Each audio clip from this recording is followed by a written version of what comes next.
বিসমিল্লাহির রহমানির রহিম। লাইলাতুল কদরের আমলসমূহ। শবে কদর কথাটি ফার্সি।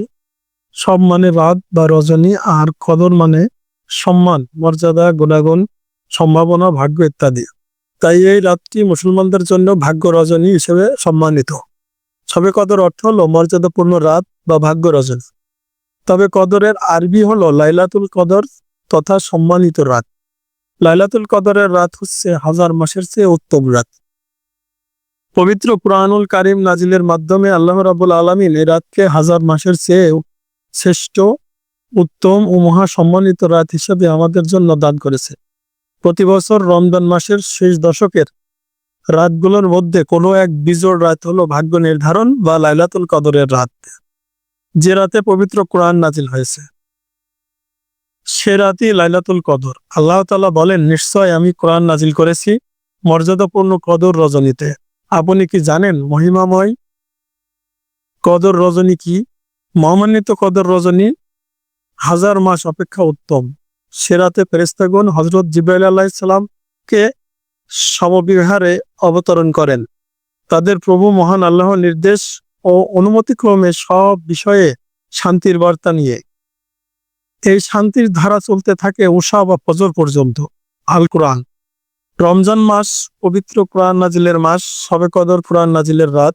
এই রাতেই প্রথম পবিত্র মক্কা মুকাররম হেরা পর্বতের গুহায় মহান আল্লাহ রাব্বুল আলামিনের পক্ষ থেকে ফেরেশতাদের সর্দার হযরত জিবরাইল আলাইহিস সালামের মাধ্যমে রাহমাতুল লিল আলামিন প্রিয় নবী হযরত মুহাম্মদ সাল্লাল্লাহু আলাইহি সাল্লামের প্রতি মহাগ্রন্থ আল কোরআন নাজিল করেন।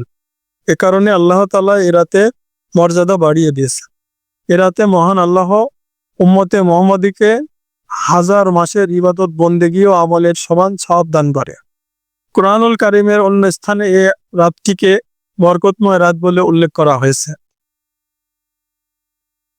আল্লাহ পবিত্র কোরআনে বলেন, হামিম, শপথ সুস্পষ্ট কিতাবের, আমি একে কোরআন এক বরকতময় রাতে নাজিল করেছি। নিশ্চয় আমি সতর্ককারী। এ রাতে প্রত্যেক প্রজ্ঞাপূর্ণ বিষয় স্থিরকৃত হয়। আমার পক্ষ থেকে আদেশক্রমে আমি প্রেরণাকারী। আপনার পালনকর্তার পক্ষ থেকে রহমত স্বরূপ তিনি সর্বশ্রোতা সর্বজ্ঞ। সূরা দোখান আয়াত 1-6।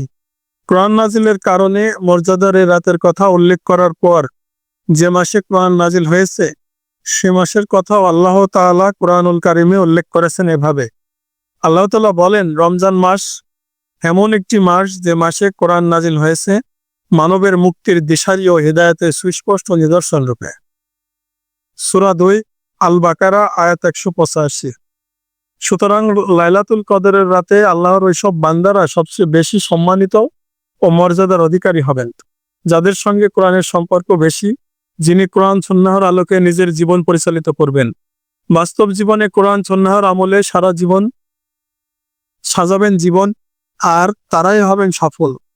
রমজানের শেষ 10 দিনের যে কোনো বেজোড় রাতে লাইলাতুল কদর তালাশ করা যায়, অর্থাৎ 21, 23, 25, 27, 29 রমজান দিবাগত রাতগুলো। তবে অনেক আলেমগণ গবেষণা ও ব্যাখ্যায় এবং বুজুর্গ দিনের মতে 26 তারিখ দিবাগত রাত, অর্থাৎ 27 তারিখে পবিত্র শবে কদরের অন্যতম সম্ভাব্য রাত। মর্যাদার রাত পেলে মুমিন বান্দা আল্লাহর কাছে কি প্রার্থনা করবেন, কি চাইবেন, এ সম্পর্কে হাদিসের একটি বর্ণনা এভাবে এসেছে। হযরত আয়েশা রাদিয়াল্লাহু তাআলা আনহা বর্ণনা করেন, একবার আমি রাসূল সাল্লাল্লাহু আলাইহি সাল্লামকে জিজ্ঞাসা করলাম, হে আল্লাহর রাসূল সাল্লাল্লাহু আলাইহি ওয়াসাল্লাম, আপনি বলে দিন আমি লাইলাতুল কদর কোন রাতে হবে তা জানতে পারি, তাতে আমি কি দোয়া করব? রাসূলুল্লাহ সাল্লাল্লাহু আলাইহি ওয়াসাল্লাম বললেন, তুমি বলবে, আল্লাহুম্মা ইন্নাকা আফুন তুহিব্বুল আফওয়া ফাফু আন্নি।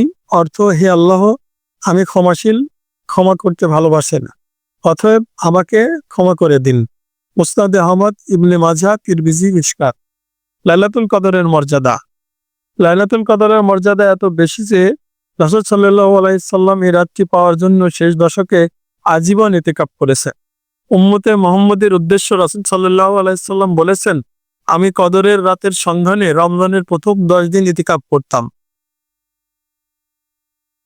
এরপর ইতিকাফ করলাম মধ্যবর্তী 10 দিন। তারপর আমি প্রতি ওহী নাজিল হলে জানানো হলো যে তার শেষ 10 দিনে রয়েছে, সুতরাং তোমাদের যে ইতিকাফ পছন্দ করবে সে যেন ইতিকাফ করে।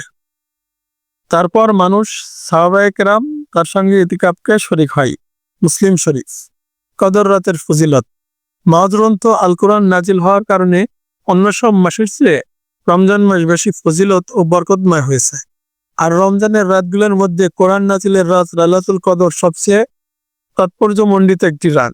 এ সম্পর্কে আল্লাহ তাআলা বলেন, আমি একে নাজিল করেছি কদরের রাতে। তুমি কি জানো কদরের রাত কি? কদরের রাত 1000 মাসের চেয়ে উত্তম। সূরা কদর আয়াত 1 থেকে 3।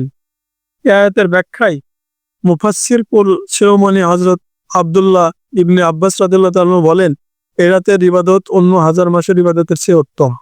তানবীরুল মিদবাস মিন তাফসিরে ইবনে আব্বাস রাদিয়াল্লাহু তাআলা 654 পৃষ্ঠা। তাবেঈ মুজাহিদ রাহমাতুল্লাহ বলেন, এর ভাবার্থ হলো হে রাতের ইবাদত, তেলাওয়াত, দরুদ, কিয়াম অন্যান্য আমল 1000 মাস ইবাদতের চেয়ে উত্তম। মুফাসসিররা এমনই ব্যাখ্যা করেছেন, আর এটিই সঠিক ব্যাখ্যা। ইবনে কাসির 18 খণ্ড 223 পৃষ্ঠা। শবে কদরের আমল।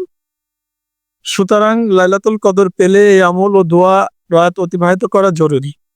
তা হলো নফল নামাজ পড়া, মসজিদে ঢুকে 2 রাকাত দুখুলিল মসজিদের নামাজ পড়া, 2 রাকাত করে মাগরিবের পর 6 রাকাত আওয়াবিনের নামাজ পড়া, রাতে তারাবির নামাজ পড়া, শেষ রাতে সাহরের আগে তাহাজ্জুদ নামাজ পড়া, সম্ভব হলে সালাতুত তাসবিহ পড়া, সম্ভব হলে তাওবার নামাজ পড়া, সম্ভব হলে সালাতুল হাজত পড়া, সম্ভব হলে সালাতুস শুকর ও অন্যান্য নফল নামাজ বেশি বেশি পড়া, কোরআন তেলাওয়াত করা, সূরা কদর, সূরা দুখান, সূরা মুজাম্মিল, সূরা মুদ্দাসির, সূরা ইয়াসিন, সূরা তোহা, সূরা রহমান, সূরা ওয়াকিয়া, সূরা মুলক, সূরা কুরাইশ এবং কুল পড়া, দরুদ শরীফ পড়া, তাওবা ইস্তিগফার পড়া, সাইয়্যিদুল ইস্তিগফার পড়া, জিকির আজকার করা, কোরআন সুন্নাহ বর্ণিত দোয়া পড়া, পরিবার পরিজন বাবা মা মৃতদের জন্য দোয়া করা, কবর জিয়ারত করা, বেশি বেশি দান সদকা করা।